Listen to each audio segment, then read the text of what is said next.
Bueno, muy bien. Buenas noches para todos. Como siempre, un privilegio y también una responsabilidad grande estar aquí. Pero bueno, gracias a Dios que podemos abrir la palabra de Dios y los invito a abrir sus Biblias sin más preámbulos. En la tercera carta de Juan, el antepenúltimo libro del Nuevo Testamento. Tercera carta de Juan. La Biblia es un libro compuesto por 66 libros, de los cuales 27 son del Nuevo Testamento. Algunos son grandes y otros son muy pequeñitos, como este, tercera de Juan. Poné, Mati, si querés, una PowerPoint que nos va a ayudar a ir viendo algunos puntos. Este es un libro, le llamamos libro y algunos dirán le queda grande llamarle libro, porque es una carta de apenas 15 versículos, ¿no? Pero yo pensaba cuando miraba esta carta, ¿no? Y apenas 15 versículos, si uno conoce que armar la Biblia, es decir, catalogar y discernir qué libros tenían que formar parte de la Biblia y cuáles no fue tarea fácil para quienes la realizaron, ¿sí? Pasaron muchas cosas a través de los años, algunos libros se decía que sí, que no, se peleaban. Lo cierto es que estos 15 versículos terminaron formando parte de la Biblia. Entonces, aunque no pasamos mucho por estos 15 versículos, yo me pregunto, ¿qué tendrán esos 15 versículos? Que luego de tantos dires y diretes, se llegó a la conclusión de que tenían que estar en la Biblia y tenían que, a pesar del tiempo, permanecer ahí.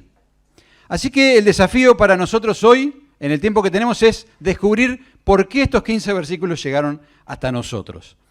Y otra cosa que vamos a ver, si la leyéramos o si lo hubiéramos leído antes, como pude hacerlo yo, es esto que aquí puse, ¿no? El apóstol Juan, si bien lo conocemos como el discípulo del amor, o algunos lo conocen como el discípulo del amor, no sé, yo puse que tenía una obsesión por la verdad. ¿Por qué puse esto? Miren, nomás ahí puse 3 versículos que están en esta carta que vamos a leer ahora. Por ejemplo, dice el anciano Gallo, al amado a quien amo en la verdad. En el versículo 4 dice, no tengo yo mayor gozo que este, el oír que mis hijos andan en la verdad. Todos dan testimonio de Demetrio y aún la verdad misma.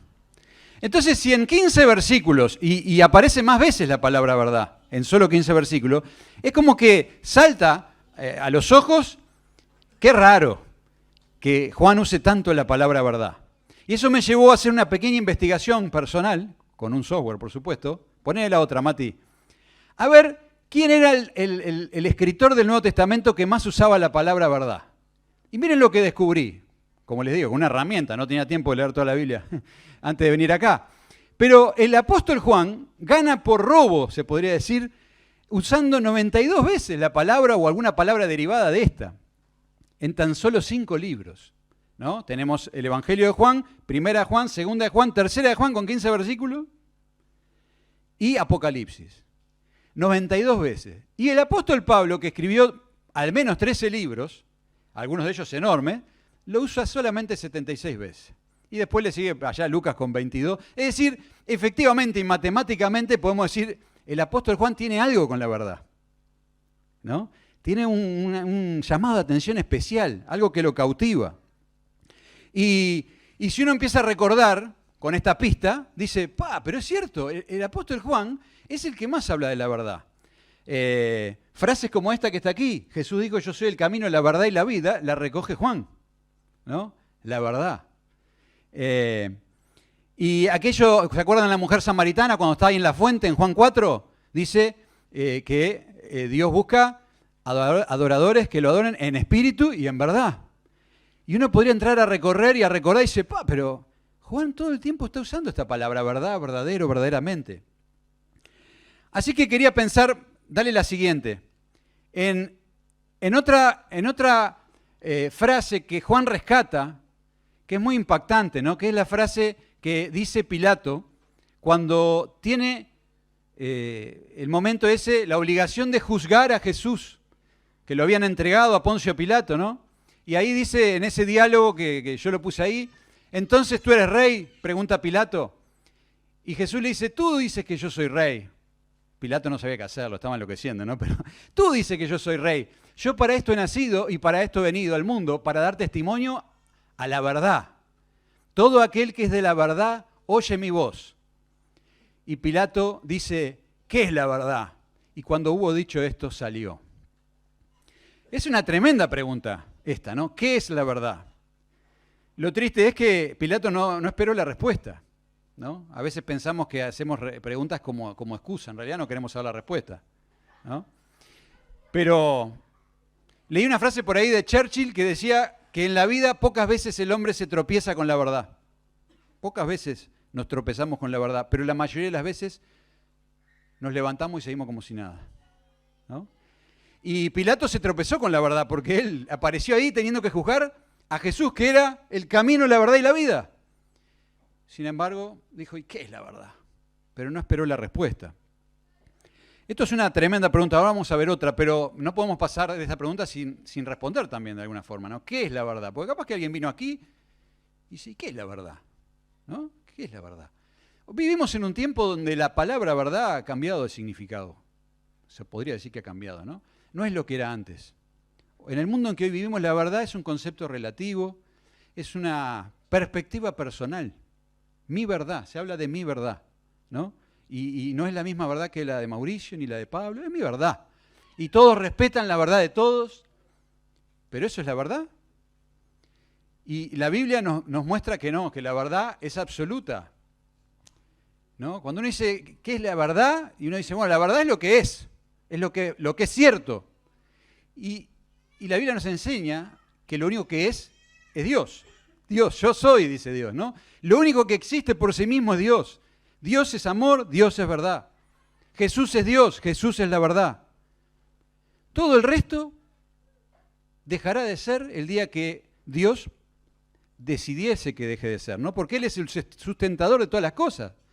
Dios es la verdad, Jesucristo es la verdad absoluta. Y parte de esa verdad absoluta que como seres humanos no podemos descubrir, porque nuestra visión es relativa, ¿no? Me acuerdo, era un chiste de la escuela, te hacían un dibujo de un redondel y otro más chiquito adentro, y te decían, ¿qué es esto? Y vos decías, es un círculo. No, es un mexicano visto de arriba, porque tenía el sombrero, ¿no? Vos decís, pero bueno, y era una trampa. Claro, visto de arriba se ve un círculo, si tiene sombrero el mexicano, ¿no? Pero visto de frente ves al mexicano, o sea, un ser humano. Entonces, nuestra visión es relativa y depende de donde yo veo una parte de la verdad. Pero no es mi verdad y tu verdad, son parte de la verdad. La verdad es una sola, es absoluta. Y esa verdad absoluta se revela a través de Dios, lo que Él ha decidido revelarnos. Y lo que ha decidido revelarnos es nuestra condición, apartados de Dios en pecado, muertos espiritualmente y sin posibilidad alguna de acercarnos a Él. Y para eso vino Jesús, ¿no? La verdad se hizo hombre para morir por nosotros, pagar el precio de nuestros pecados y permitirnos acercarnos a Él.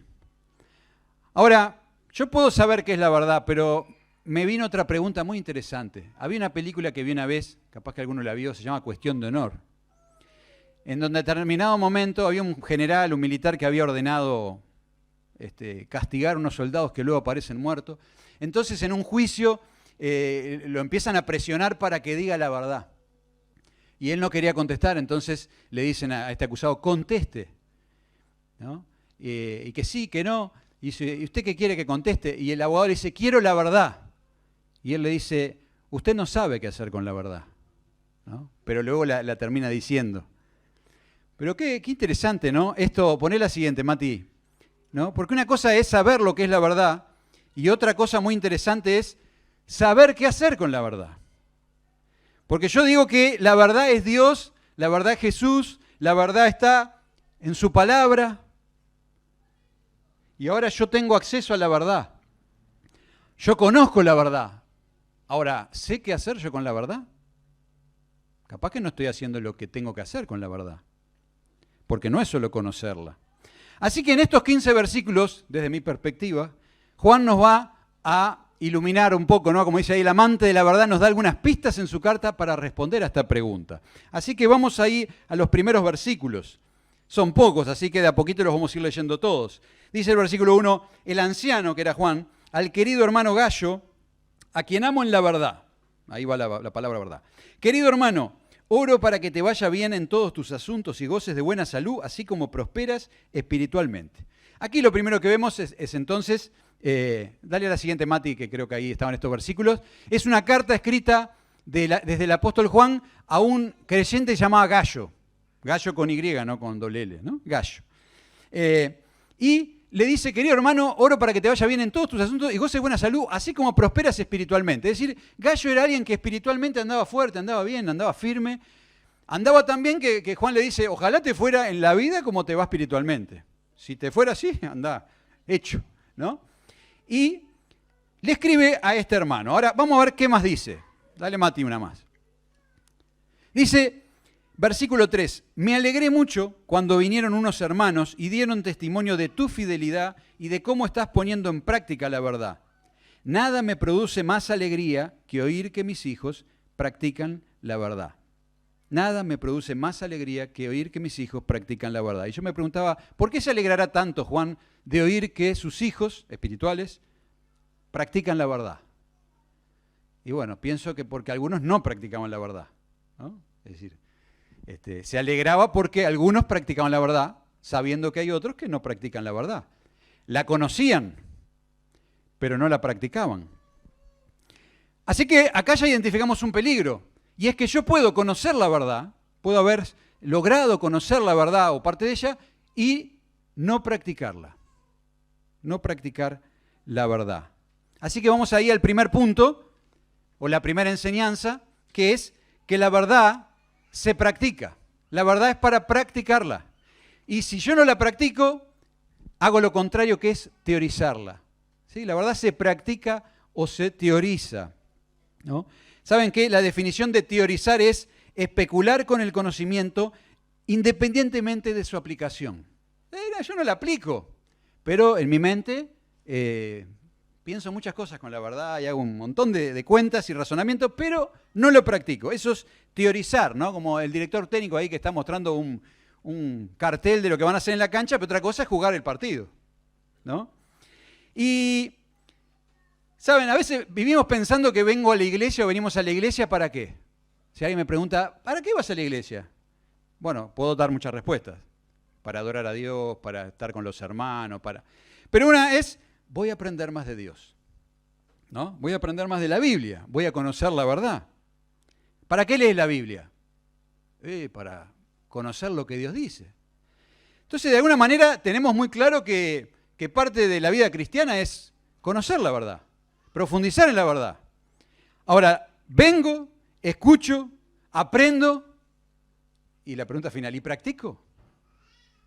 ¿Practico? Si no practico lo que aprendo, me convierto en un DT cristiano, ¿no? Un director técnico cristiano, un director técnico de la verdad. Vivo aprendiendo, ¿no? Tengo el título, algunos dicen, tengo el título del instituto, hice un curso, 3 años, tengo el título acá. Pero eso es una cosa, y otra cosa es practicar, ¿no? En palabras de Corrie ten Boom, que se ha mencionado mucho acá, Alejandro ha mencionado esta frase, no te preocupes por lo que no entiendes de la Biblia, preocúpate por aquello que entiendes y no aplicas a tu vida. Eso en palabras de esta mujer, pero en palabras de Santiago decía, el que escucha la palabra pero no la pone en práctica es como el que se mira al espejo y después de mirarse se va y se olvida enseguida de cómo es, ¿no? Se ve todo despeinado, a mí eso no me pasa, me voy, pero tengo otros problemas, ¿no? Así dice Santiago que es el que escucha la palabra, conoce la verdad, pero decide no practicarla. Y tengo que reconocer yo, y espero que ustedes también lo hagan internamente, no levanten la mano, que muchas veces escuchamos la verdad y no la practicamos, ¿no? A veces el mensaje, ¿vieron? Es verdad que hay mensajes que uno puede decir, che, ¿cómo estuvo el mensaje? Oye, estuvo muy largo, la verdad que se le fue de las manos. Bueno, está. ¿Y cómo estuvo el mensaje? Muy ordenado, la verdad, había 4 puntos, genial. Y así, ¿cómo estuvo? Horrible, la verdad no entendí nada, me mareé, capaz que fui yo, capaz que fue él. Ahora, de todas esas posibilidades, hay veces que uno dice, che, la verdad que el mensaje estuvo bueno, porque a mí por lo menos me dejó muy claro esto. Por ejemplo, la verdad hay que practicarla. Pero después, gracias a Dios que a veces tenemos a alguien a nuestro lado, yo tengo a una, que es mi esposa, no siempre siempre la tengo al lado mío, pero no siempre me dice esto, ¿no? Cuando nos vamos o escuchamos un mensaje, te dice, ¿y qué te pareció el mensaje? Wow. Ya ahí tengo que entrar a recordar a ver qué fue lo que escuché. Pero si realmente te pareció bueno algo, dice, bueno, estuvo muy bueno esto que dijeron de tal asunto. ¿Y qué vamos a hacer? ¿No? Más si sabe que es algo que o no hago o no hacemos. ¿Y qué vamos a hacer? Es como un clavo eso, ¿no? Porque no hay otra respuesta posible. Debería ser la respuesta lógica es, vamos a cambiar. Voy a dejar de hacer esto. Pero ¿cuántas veces hemos escuchado claramente de parte de Dios algo y no lo practicamos? ¿No? Y más triste cuando deliberadamente no lo quiero practicar. No quiero practicarlo. Por eso Juan decía, nada me produce más alegría que el oír que mis hijos andan en la verdad, porque no siempre es algo que ocurre. Y saben, Juan sabe de lo que habla, porque Juan no era alguien que hablaba y no hacía. Se dice siempre que cuando estuvo Jesús en la cruz, desaparecieron todos. Y es cierto, pero hay uno que no desapareció, Juan, ¿no? Había otro que decía, te seguiré a donde quiera que vayas. Moriré. Otro dijo, vayamos y muramos con él. Pero desaparecieron todos. El que no dijo nada era Juan, que estaba ahí, ¿no? Y estaba su mamá, la mamá de Jesús, y Juan, ¿no? Y así que la verdad se practica y no se teoriza. Ese es el primer punto que Juan nos quiere dejar claro. Vamos a la siguiente. Y en este caso nos da la carta menciona un ejemplo concreto, que sería como un paréntesis, no nos vamos a detener en eso, que es, el ejemplo concreto es la hospitalidad. Dale una más porque tiene un efecto ahí.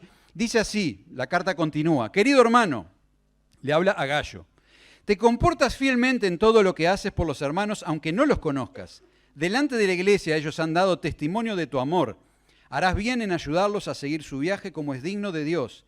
Ellos salieron por causa del nombre, sin nunca recibir nada de los paganos. Nosotros, por lo tanto, debemos brindarles hospitalidad y así colaborar con ellos en la verdad.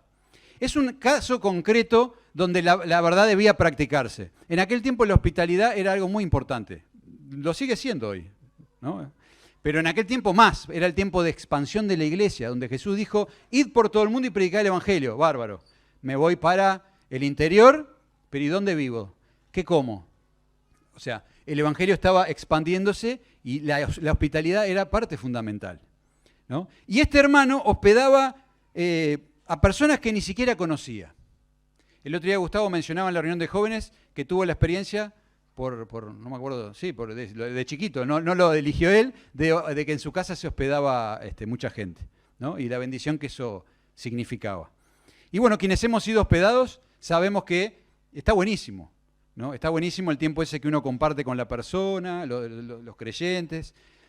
Y es un paréntesis, ¿no? Pero muchas veces decimos que no tenemos lugar, que no podemos porque mi casa es pequeña. Y es cierto capaz, tu casa es pequeña. Yo no lo puedo decir, mi casa no es pequeña, pero igual no hospedaba yo antes. Mi casa es grande, pero yo no hospedaba, porque siempre tiene una excusa para no hospedar a alguien, ¿no? En realidad la primera excusa era, por ejemplo, cuando vienen las conferencias, el otro día mencionaban también, vienen las conferencias, la primera en mi mente la verdad era que si yo hospedaba a alguien tenía que ir a todas las reuniones, ¿no? Es terrible, ¿no? Pero entonces digo, no, que lo hospede otro y yo ahí veo, ¿no? Pero un día escuché acerca de esto y bueno, también decidí cambiar, así que ahora hospedo. Y más de si lo estoy diciendo, tengo que hospedar siempre, porque si no. Pero, y las veces que me hospedaron a mí, la mayoría de las veces fueron casas pequeñas. Yo fui a Argentina, una conferencia una vez cristiana, y la persona que me hospedó me dio el cuarto de sus hijos, me dio una cucheta, arriba estaba yo, Analí abajo, y a los hijos los sacó y los puso no sé dónde, y ahí estaba Matías también, que era chiquito. Era una casa humilde. Otra vez fui a la casa de otros hermanos que me dieron su cuarto. O sea, su cuarto, se fueron a dormir en un sillón. Y uno dice, ¿y aceptaste? Bueno, no importa, pero ellos se negaron a que no aceptara. Yo dormí plácidamente. Pero no es verdad que, no puedo porque... Está bien una vez que puede ser que no pueda, 2, 3, pero cuando nunca puedo, ¿no? Me tocó algunas veces hacerla con Martín Machado. Martín Machado es una institución en el hospedaje, ¿no? Él siempre está. Y de las otras iglesias mandaban a alguno ahí. O sea, estábamos todos medio pintados. Y Machado siempre estaba arreglando todo. Y entonces cuando quise ayudar me pasó muchas veces, primero, que nadie hospedaba a nadie. De hecho, por algo se hace acá como un campamento. Si bien es genial, en realidad es la respuesta que la gente no es mucho de hospedar. Esa es la realidad, ¿no? Y entonces era difícil conseguir a alguien que hospedara. Y de repente apareció uno y te dice, oh, yo quiero hospedar. Bueno, genial, te anoto en una lista. Sí, pero tiene que tener entre 19 y 20 años. Bueno, en serio, no hay ningún problema. No, pará, pero además tiene que medir más o menos 1,60 m, porque mi cama es corta. Oh, digo, solo faltaba que me dijera que tiene una cama fakir con clavos, ¿no? Y dice, bueno, que se aguante los clavos. Lo cierto es que es un tema complicado y, bueno, es un ejercicio que podemos hacer ahora que vienen las conferencias. Vamos a tener la posibilidad, no sé, creo que vienen, de hospedar. La chance siempre está. Y este era un caso concreto donde Gallo era un fenómeno. Él hospedaba a cualquiera que le mandaban recomendado, ¿no? Vamos al segundo punto, porque la verdad la practicaba. Ahora, hay un segundo punto, y es que en ocasiones la mentira se disfraza de verdad, ¿no? Porque dice, ¿cómo sé yo cuál es la verdad? Poneme el próximo ahí. Y entonces nos vemos ante una disyuntiva, ¿no? Que es que yo tengo que reconocer la verdad. O, si no la reconozco, la voy a terminar confundiendo, ¿no? Y no tiene que sorprendernos esto de que la mentira se disfrace de verdad. Porque Satanás, que es el padre de mentiras, dice en 2 Corintios, no os maravilléis, porque el mismo Satanás se disfraza como ángel de luz. Es decir, que Satanás ya tiene una técnica, que es, en vez de mostrarse como es, mostrarse como la verdad. Y el propio Satanás, cuando quiso tentar a Jesús, ¿qué hizo? Le citó las Escrituras. Dice, escrito está. Y le citaba las Escrituras. Era parte de la verdad, pero con un fin, engañarlo. Hacerle creer que verdaderamente Dios decía tal cosa. Jesús, que conocía la verdad completa, le contestaba, para un poquito, porque también dice tal otra cosa. Las sectas y las religiones normalmente citan a la Biblia para darle un tono de autoridad a sus herejías. Y uno puede ver cómo los testigos de Jehová directamente la modifican la Biblia, pero otros, ¿no? Los mormones, de repente les gusta citar algún pasaje de la Biblia como para decir, ¿viste que es verdad? Pero eso es un versículo que me está citando, ¿no? Es parte de la estrategia, ¿no? De Satanás. Decía también Pablo, falsos apóstoles, obreros fraudulentos que se disfrazan como apóstoles de Cristo. Es decir, hay apóstoles de Cristo falsos, ¿no? Alguien que puede estar parado acá, podría ser yo mismo, disfrazado de alguien que está dando un mensaje de la verdad y en realidad no es verdad lo que estoy diciendo. De manera que cae sobre ti una responsabilidad, que es reconocer la verdad o la mentira basado en la verdad que vos conociste. En esta. Claro, tengo que conocerla, ¿no? Para luego ver y reconocer si lo que me están mostrando es la verdad o no. Aquí lo que ocurre es que Juan detecta una situación preocupante. Dale la siguiente ahí. ¿Qué fue lo que pasó? El apóstol Juan, y por eso escribe esta carta. Dice, le escribí algunas líneas a la iglesia, pero Diótrefes, a quien le encanta ser el primero entre ellos, no nos recibe. Por eso, si voy, no dejaré de reprocharles su comportamiento, ya que con palabras malintencionadas habla contra nosotros solo por hablar. Como si fuera poco, ni siquiera recibe a los hermanos y a quienes quieren hacerlo, no los deja y los expulsa de la iglesia, ¿no? Acá aparece otro personaje que se llama Diótrefes. El primero era Gallo, andaba bárbaro. Este segundo es Diótrefes. Y el problema es que así como Gallo hospedaba a la gente y a los hermanos que venían a predicar, Diótrefes dice, a quien le encanta ser el primero, no nos recibe, no recibía a otros hermanos. No quería saber nada con los que venían de otro lado, y dice, no, no. Pero no solo eso, sino que no los recibe, sino que además prohibía a otros recibir a los hermanos. O sea que si vos ibas y le decías a este Diótrefes que parecía que era un líder, ¿no? Recién hablamos de apóstoles de Cristo falsos. Este Diótrefes, no sé cómo, pero llegó a ser alguien importante en la iglesia. Y parece que él tenía una cierta autoridad y iba y decía, no vayas a hospedar a fulanito, no vayas a recibir a tales, ¿no? Y el apóstol Juan le había escrito a la iglesia, o sea, había probado algunos métodos para ver si podía solucionar este tema, pero no quería saber nada de Diótrefes con esto, ¿no? Bueno, y acá dice varias cosas, pero usaba palabras malintencionadas, no recibía a los hermanos, y al que lo hacía, lo expulsaba de la iglesia. O sea, tenía la capacidad de echarte de la iglesia si no le hacías caso a él. Pero lo que quería hacer era bueno, la persona quería hospedar a alguien, pero él, a tono de la verdad, les prohibía hacer estas cosas, ¿no? Y capaz que uno lee esto cuando lo que dice Juan y nos parece muy duro, porque bueno, dice que le encanta ser el primero, que usaba palabras malintencionadas, que habla por hablar. No suena muy lindo, ¿no? No suena muy cristiano que te digan eso, ¿no? Bueno, salvemos la distancia, el apóstol Juan era el apóstol Juan. O sea, no con esto uno va a pretender que dice, no, acá, Mauricio, hablas por hablar, o sea, ¿no? No se trata de eso. Pero sí de reconocer los hechos, ¿no? Y Juan reconoce claramente algunos hechos que estaba cometiendo este hombre, como expulsar a los hermanos, como prohibir el hospedaje, que estaban mal. Y acá quiero enfatizar entonces la necesidad de discernir lo bueno y lo malo, lo que está bien y lo que está mal, ¿no? De juzgar.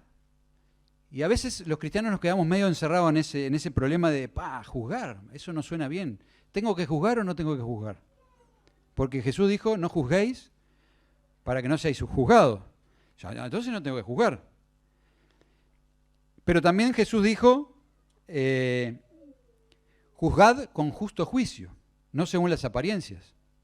Y ahí voy a terminar como Pilato, que no sabe ni qué hacer, porque ¿juzgo o no juzgo?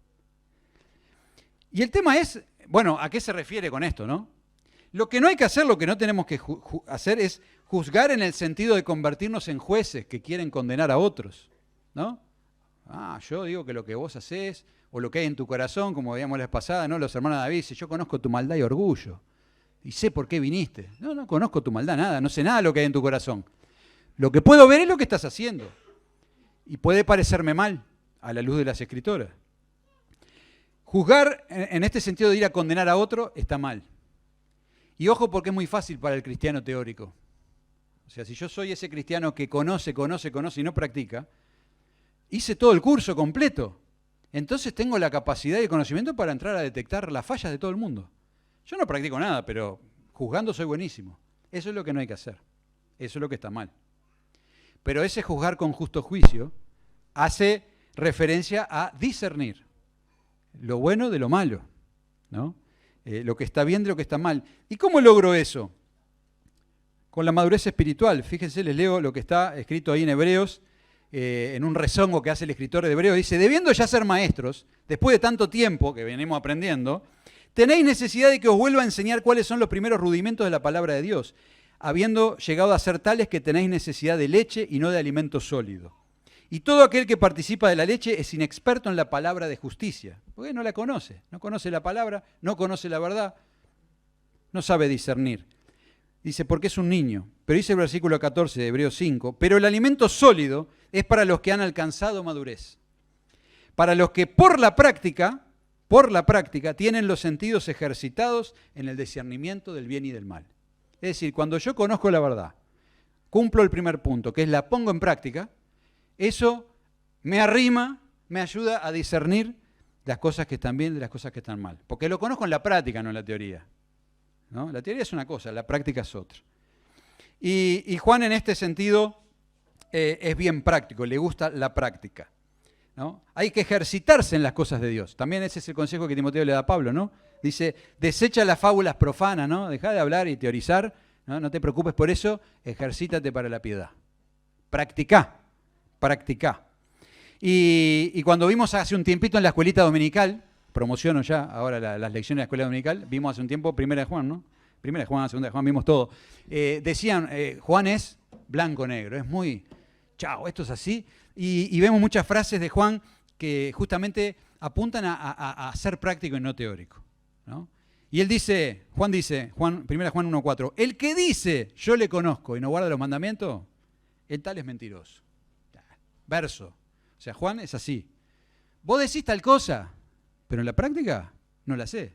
Sos un mentiroso. ¿Ah? Si alguno dice yo amo a Dios y aborrece a su hermano, es un mentiroso, dice Juan. No anda con vuelta. ¿Por qué? Porque Juan, a él le gustaba la práctica, lo demás es teoría.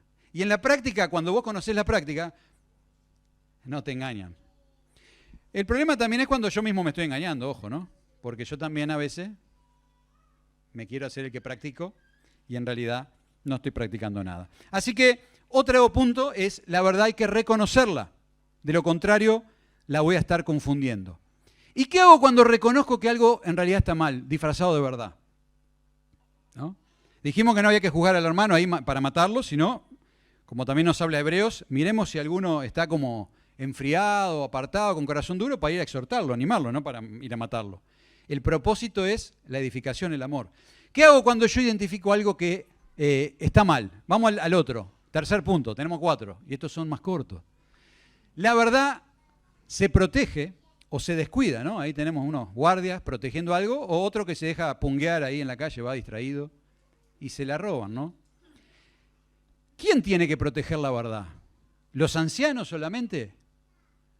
¿Los pastores? Bueno, sin duda tienen un rol muy especial ellos, y también una autoridad delegada en ellos que les permite hacerlo de una manera muy especial. Pero la verdad está en nuestras manos, depende de todos nosotros, porque nuestros ancianos no pueden estar en todos lados tampoco. Y dice Judas ahí, me ha sido necesario escribiros exhortándoos que contendáis ardientemente por la fe que ha sido una vez dada a los santos. Todos podemos, si conocemos la verdad, si la practicamos y si la reconocemos, llegar a esa encrucijada de decir, pero esto está mal. ¿Qué hago? Tengo que buscar la manera, con amor, de hacer algo. Y si no sé qué hacer, voy y le digo al anciano, pero tengo que hacer algo, porque a la verdad o la protejo o la descuido. Y queda en manos de que cada uno tome su lección y aprenda lo que le parezca de ese ejemplo de vida de alguien que está acá entre nosotros haciendo cualquier cosa. Y que puedo ser yo, ¿no? Puedo ser yo mismo. Debo proteger la verdad. Y si no, podría ser como lo contrario, como Poncio Pilato. ¿Qué hizo Poncio Pilato? Se quería lavar las manos. Finalmente se las lavó, pero antes le buscó el truco a ver si podía, ¿no? Yo me anoté con un versículo, dice que Pilato cuando se lo llevan a Jesús para juzgarlo, está ahí como haciéndose el sota, porque a ver qué hacía, y dice Juan 1.3, entonces Pilato oyendo decir, estaba escuchando, porque dice, voy a tener que ir a jugar esto, es un lío, oyendo decir, Galilea, escuchó la palabra Galilea nomás, y dice, con esto zafo, este es Galileo. Dice, preguntó si el hombre era Galileo. ¿Jesús es Galileo? Sí, es Galileo. Entonces no es mi jurisdicción. Mándenselo a Herodes, que juzgue otro. Ya se quería lavar las manos de antes. Y allá vuelve, entonces otra vez con este baile, y quería juzgar. Y él, de alguna forma, ve como que no tenía mucho argumento, pero finalmente no era quien para proteger la verdad, porque obviamente era una persona, no era un creyente, pero se lava las manos, ¿no? Trata que el pueblo decida, busca la manera de lavarse las manos. Nosotros podemos hacer lo mismo. Cuando reconocemos que algo está mal, conocemos la verdad, la practicamos, reconocemos que esto no es la verdad y tengo que hacer algo. O me hago el sota y hago como Poncio Pilato, ¿no? Que otro se encargue. Herodes, Alejandro, no porque Herodes es Alejandro, ¿no? Pero digo, que se encargue otro. Y después no va a pasar eso y bueno, Dios sabe lo que puede pasar. Juan no era así. ¿Y qué hizo? Vamos al siguiente ahí, vamos a ver estos versículos que continúan. Bueno, como vimos, le escribió a la iglesia, habló, primero trató de hacer recapacitar a Diótrefes, no lo logró, y finalmente escribe esta carta que en realidad es un incendio. Imagínense esta carta que llegó a nosotros, ¿por qué? Y porque se hizo pública. Imagínense que acá alguien venga, como cuando leemos las cartas de otros hermanos, y dice, bueno, tengo una carta para leer de los hermanos de Ituzaingó, y empiezan a decir que José es un charlatán, que habla por hablar, es un incendio. ¿Por qué tuvo que llegar a ese punto Juan? Y bueno, porque no había otra, ¿no? Previamente hizo todos los pasos que correspondía. Y no tenemos que olvidar eso porque la Biblia nos enseña también que para enfrentar un problema, para enfrentar a alguien que a mí me parece que está haciendo algo malo, ya sea porque pecó contra mí o porque quizás me parece que está mal, lo que hay que hacer no es hacer una carta a la congregación y no quemar gente. Lo que tengo que hacer es ir a hablar con la persona. De hecho, ahí cierra. Cuando Jesús dijo no juzguéis para no seáis juzgados, no es que dijo nunca vayas a decirle a un hermano que está equivocado. Lo que dijo es, ojo, no sea que vos tengas una viga en el ojo y vos vayas a querer sacarle la pajita del ojo. Pero no dijo no vayas, ¿qué dijo? Sácate la viga y después andá. Porque si no yo voy a decirle, mirá lo que hiciste, y el otro me va a decir, y mirá lo que hiciste vos, ¿no? Y ahí entraremos a defendernos y atacarnos. Pero No había otra opción para Juan, y Juan escribe esta carta que es un incendio y lo deja pegado. Bueno, era el apóstol Juan. De hecho, el versículo 13, que no está ahí, uno de los últimos versículos, Juan dice, tengo muchas otras cosas que decirte, pero prefiero no hacerlas por escrito. Tengo muchas otras cosas que decirte, pero no las quiero hacer por escrito. ¿Y por qué estas las hizo por escrito y hay otras que no? Porque estas eran urgentes. Porque hay cosas que son urgentes. Y proteger la verdad es urgente. Capaz que otras cosas que le tenía que decir no eran tan importantes, se las podía decir personalmente. Esta frase, tengo otras cosas que decirte, pero quise escribirlas. Esta es muy recurrente, la vemos también en los escritos de Pablo, y también ahí en Judas. O sea, algo donde es urgente proteger la verdad. Proteger la verdad. Y cuando alguien va a proteger algo, no sé si les pasó, yo nunca me peleé con nadie, creo, a los golpes por lo menos.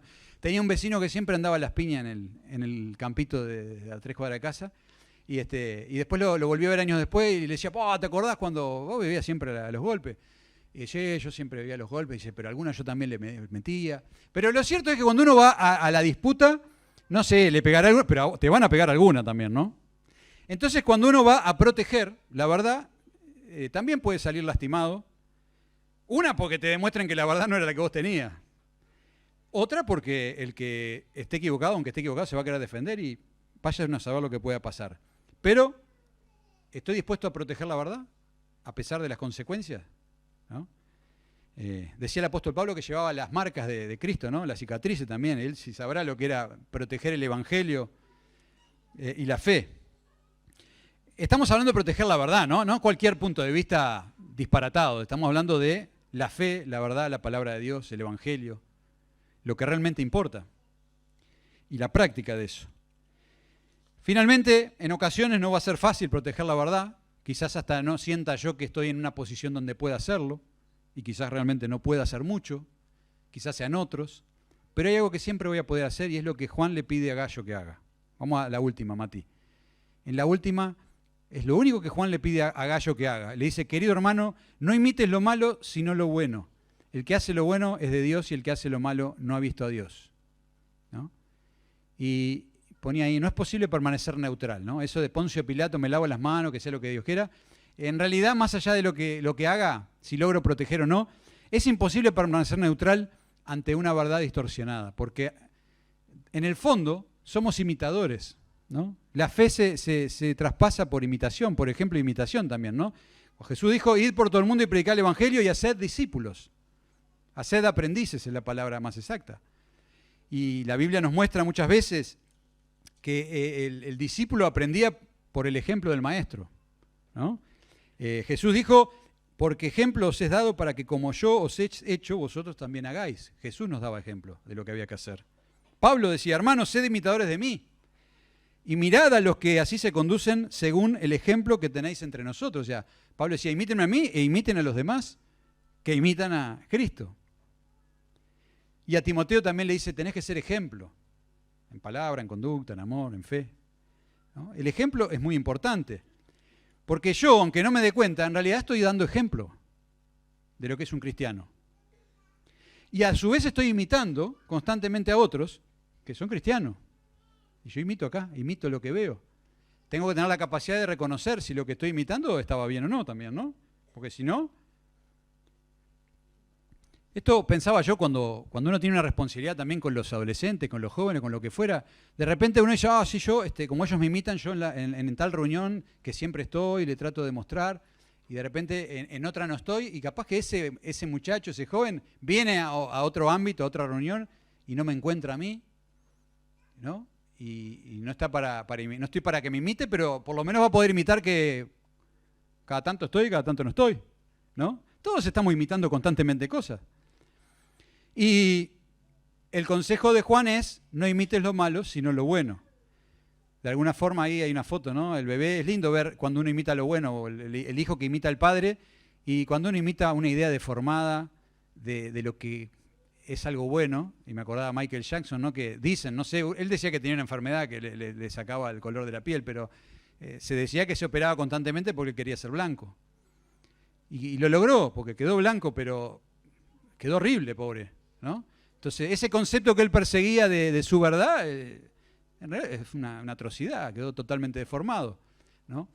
Entonces, constantemente estamos imitando, pero tenemos que poder imitar lo bueno y no lo malo. Así que nos quedamos con estos 4 puntos. Poné la última, Mati. Nos quedamos con estos 4 puntos, ¿no? Lo primero es, tengo que conocer qué es la verdad, cosa que Pilato no pudo entender.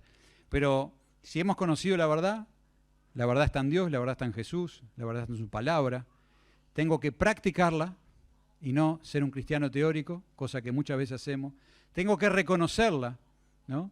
No hacer la gran Poncio Pilato, es decir, tengo que juzgar con amor y con el fin de edificar. Pero tengo que juzgar y soportar que otros me juzguen a mí, con ese mismo amor, ¿no? Tengo que protegerla en el caso que vea que hay algo que no está bien, estando dispuesto incluso a salir herido porque le puedo pifiar o me pueden lastimar. Y finalmente, algo que siempre voy a poder hacer es, reconociendo la verdad, imitarla. Imitar lo que está bien y no lo que está mal. Así que estos 15 versículos nos dejan bastante cositas, ¿no? Parece una simple carta, pero el apóstol Juan, el apóstol de la verdad, nos deja varios puntos. ¿Oramos para terminar? Querido Dios, te damos gracias, Señor, por tu palabra, que es verdad, Señor, y que ha llegado a nosotros porque muchos también la han guardado, la han defendido y ha llegado incambiable hasta nosotros, Señor. Y ayúdanos, te pedimos en estas cosas, a discernir lo que está bien, lo que está mal, por medio de la luz de las Escrituras, Señor, por la guía de tu Espíritu, a tener el valor de proteger la verdad, Señor, en primer lugar de cumplirla nosotros, de practicarla, y bueno, y así poder reconocerla en el ejercicio de la práctica, y finalmente imitar lo bueno que hay mucho alrededor, muchos hermanos y hermanas que de alguna forma reflejan parte de tu gloria, Señor, que podamos imitar las cosas buenas, Señor. Te pedimos estas cosas en el nombre de Jesús. Amén.